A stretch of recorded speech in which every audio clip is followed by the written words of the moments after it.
Proverbe, écoute l'instruction pour devenir sage.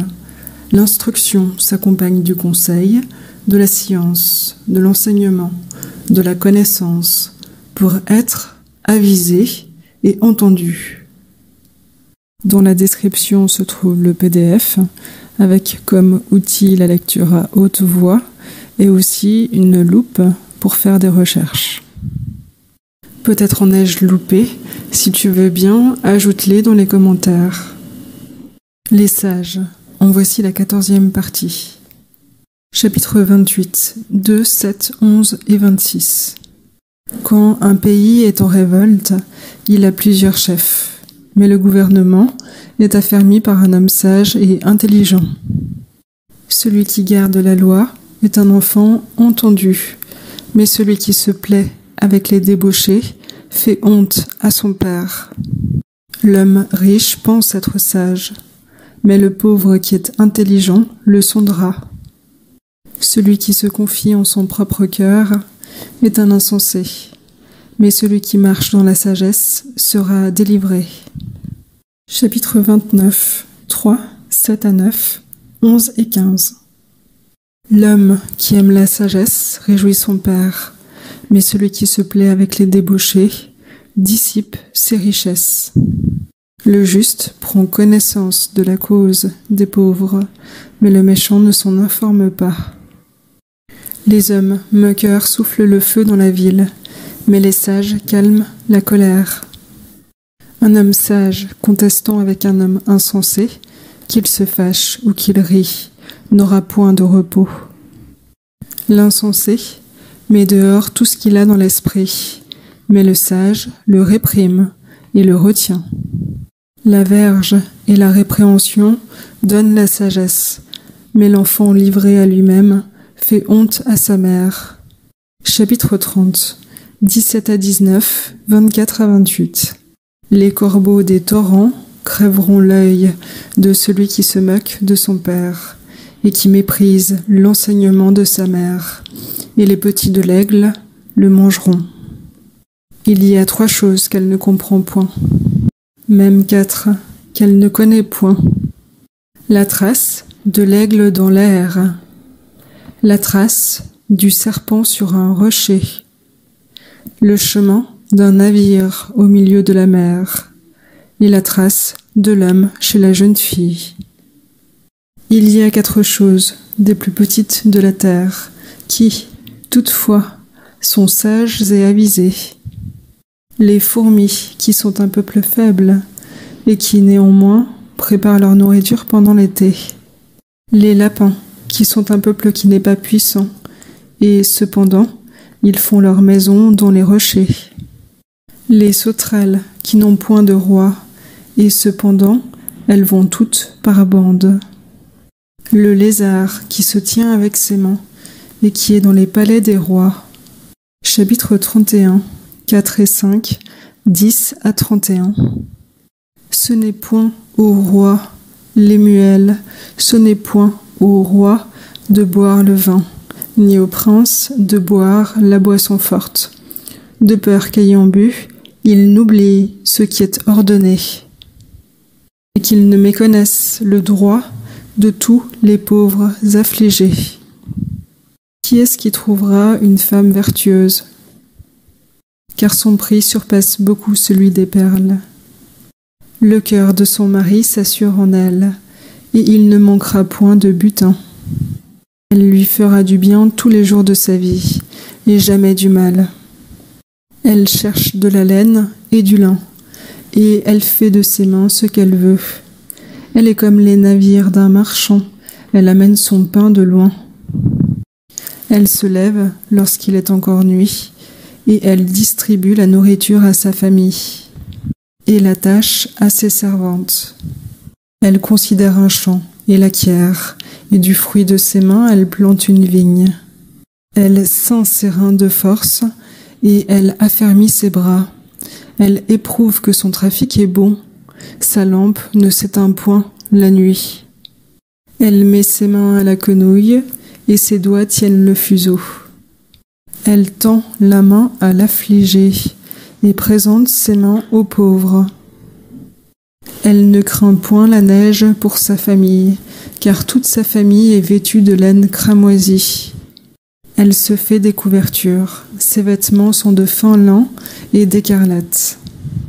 Son mari est considéré aux portes, lorsqu'il est assis avec les anciens du pays. Elle fait du linge et le vend, et des ceintures qu'elle donne aux marchands. La force et la magnificence forment son vêtement, et elle se rit du jour à venir. Elle ouvre la bouche avec sagesse, et des instructions aimables sont sur sa langue. Elle surveille ce qui se fait dans sa maison, et elle ne mange point le pain de paresse.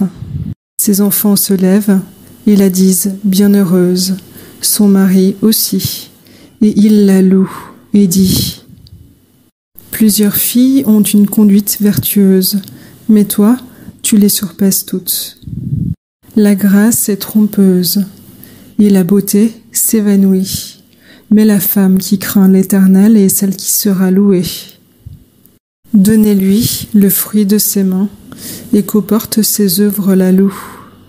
Pour l'essence contextuelle, le Petit Robert 1 et 2 de Paul Robert, rédigé par Ray et Ray Desbauves, imprimé à Paris en 1990. Nous verrons par la suite l'essence non contextuelle. Sonder, une sonde.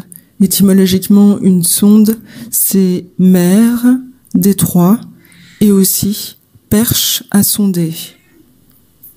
Sonder, examiner soigneusement la situation. Sonder quelqu'un, chercher à connaître leur état d'esprit, leurs intentions.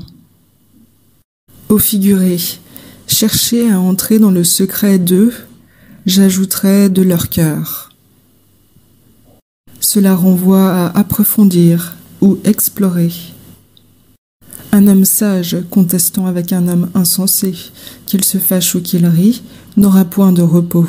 Contestant, celui qui conteste, ça renvoie à contestataire. Contestataire, qui s'oppose par la contestation. Contester, mettre en discussion, ça renvoie à discuter. Repos, exemple, son repos ni cesse. En effet, son repos ni trêve. Ça renvoie à arrêt, relâche ou répit. Répit, étymologiquement, c'est plusieurs choses. Proverbe, sentence, regard en arrière, mais aussi égard qui renvoie au respect et finalement délai. L'insensé met dehors tout ce qu'il a dans l'esprit, mais le sage le réprime et le retient. Certes, il n'y a pas d'effet sans cause, ce qui fait référence au fait qu'il n'y a pas de fumée sans feu. Même s'il y a une cause, réprimer, c'est arrêter l'effet. Dans un sens courant, c'est empêcher un sentiment, une tendance de se développer, de s'exprimer. Cela fait référence à s'imposer silence.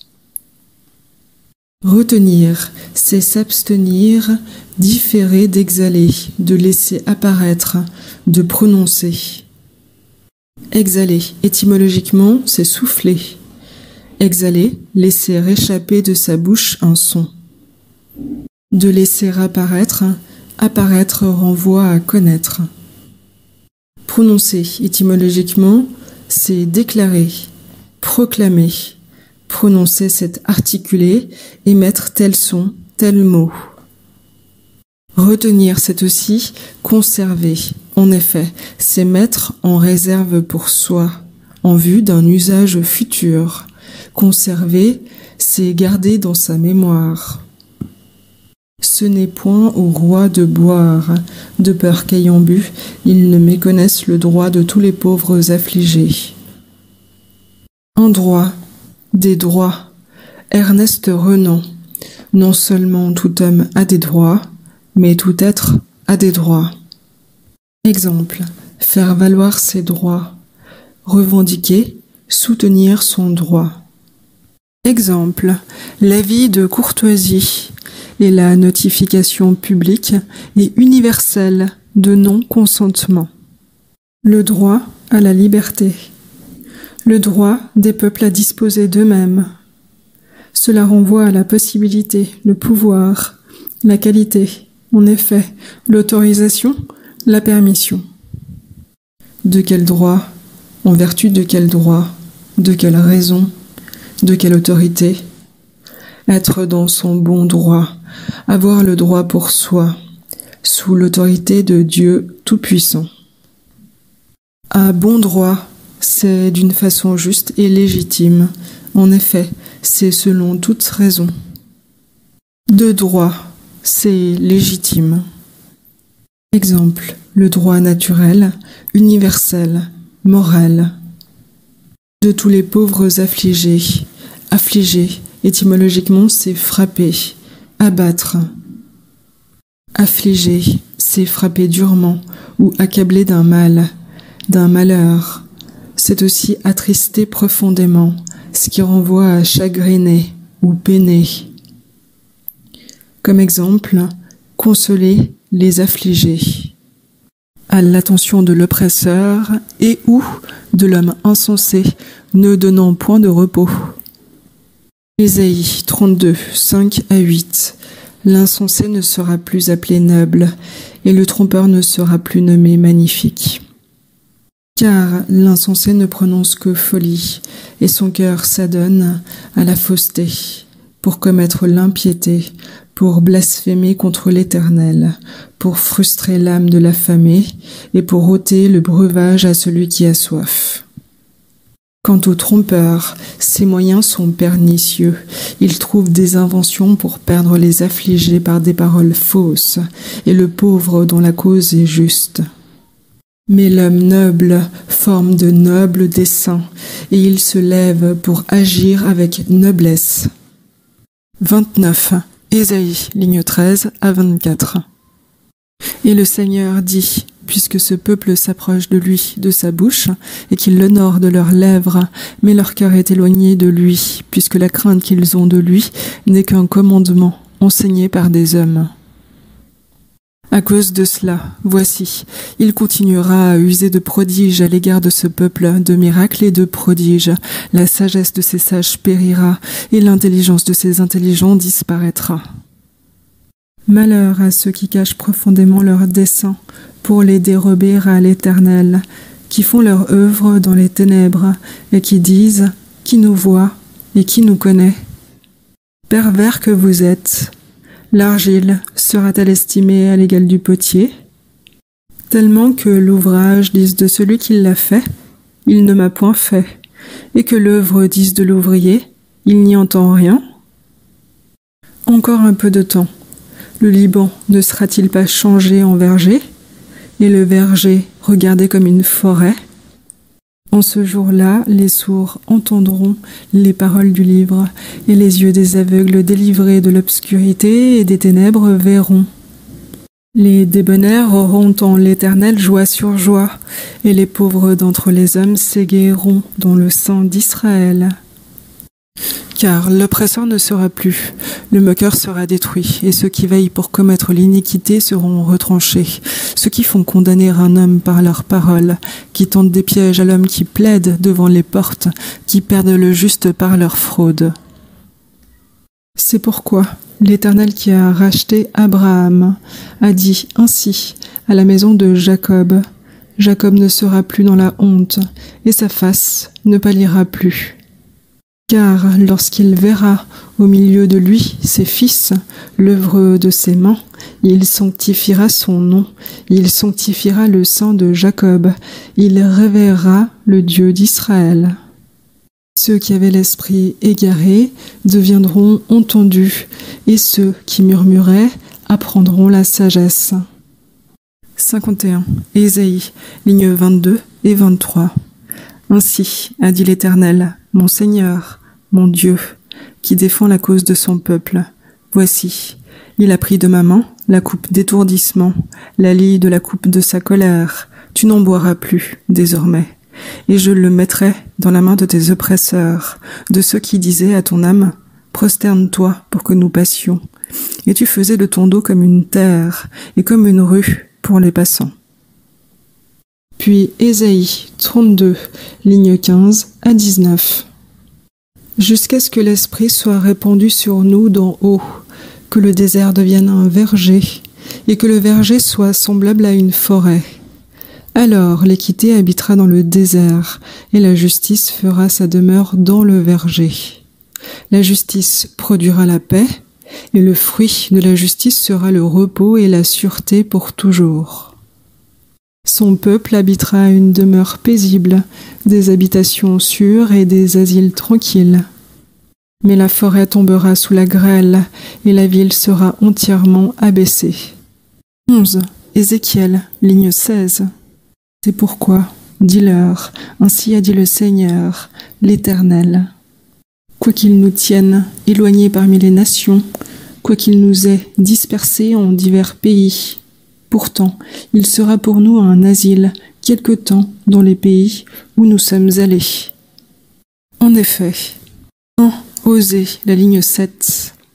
Mais il aura miséricorde envers la maison de Juda, il nous sauvera par l'Éternel notre Dieu, et il ne nous sauvera ni par l'arc, ni par l'épée, ni par les combats, ni par les chevaux, ni par les cavaliers. Alors, 24, Proverbe, ligne 7. La sagesse est trop élevée pour un insensé. Il n'ouvrira pas la bouche aux portes. Et 10, Osée, ligne 11. Éphraïm est une génisse dressée et qui aime à fouler le grain, mais il s'approchera de son cou superbe. Il attellera Éphraïm, Juda labourera, Jacob traînera la herse. On va tout de même faire le sens plus ou moins non contextuel. Pour relâche, c'est le lieu et où le port où un navire fait escale. En 1716, c'est utilisé pour parler de l'action de relâcher dans un port des êtres.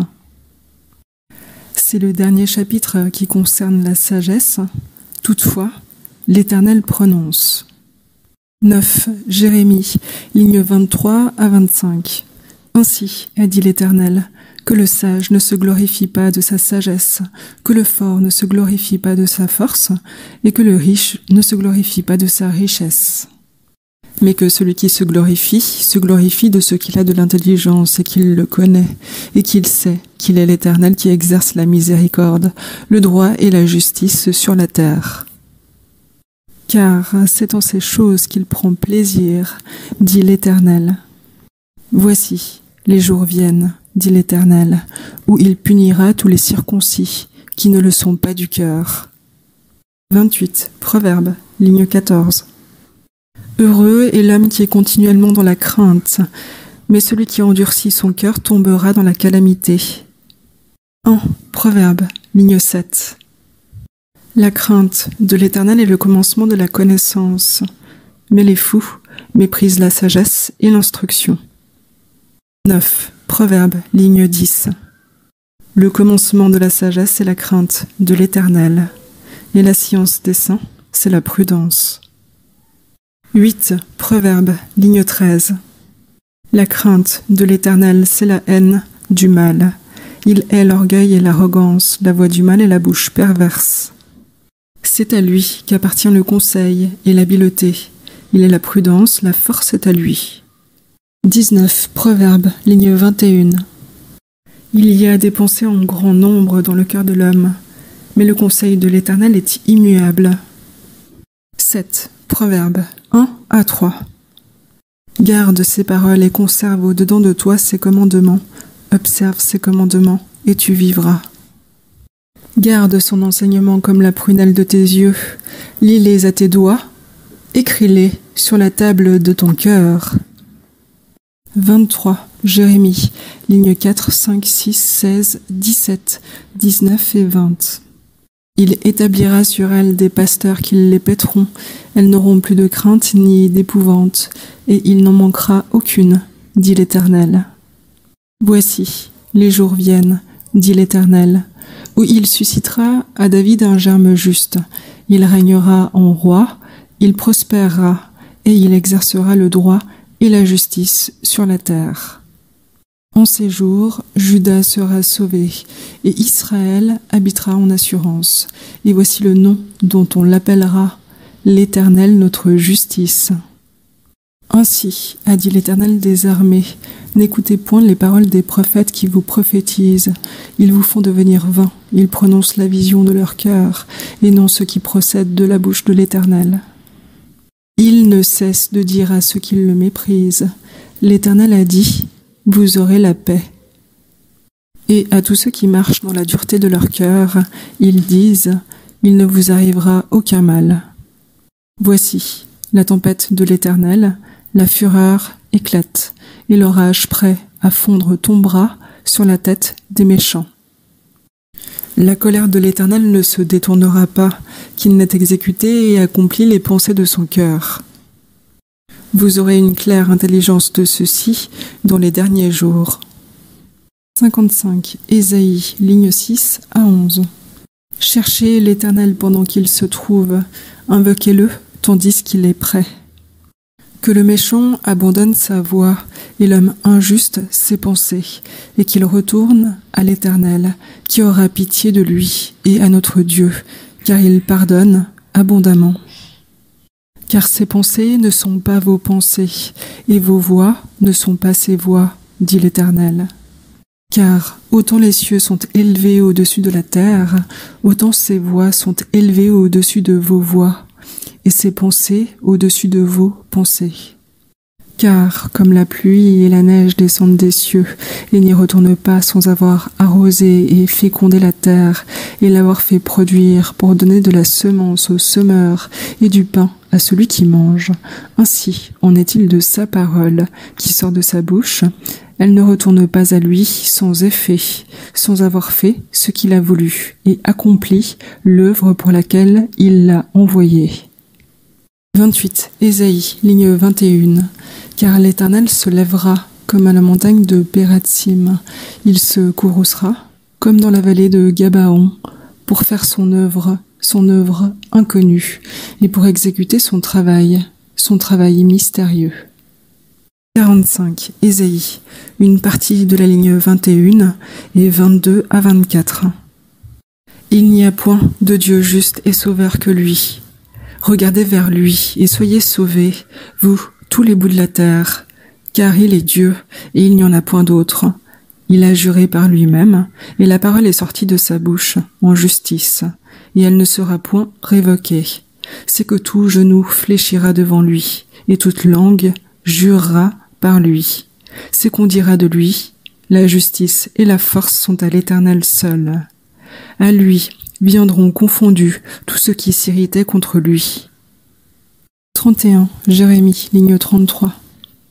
Mais c'est ici l'alliance qu'il traitera avec la maison d'Israël après ces jours-là, dit l'Éternel. Il mettra sa loi au-dedans de nous, il l'écrira dans nos cœurs, et il sera notre Dieu, et nous serons son peuple. L'Éternel est vivant, en vérité, en justice, en équité, je le jure. Gloire à Dieu Tout-Puissant. Il est l'Éternel qui prononce ce qui est juste et qui déclare ce qui est droit.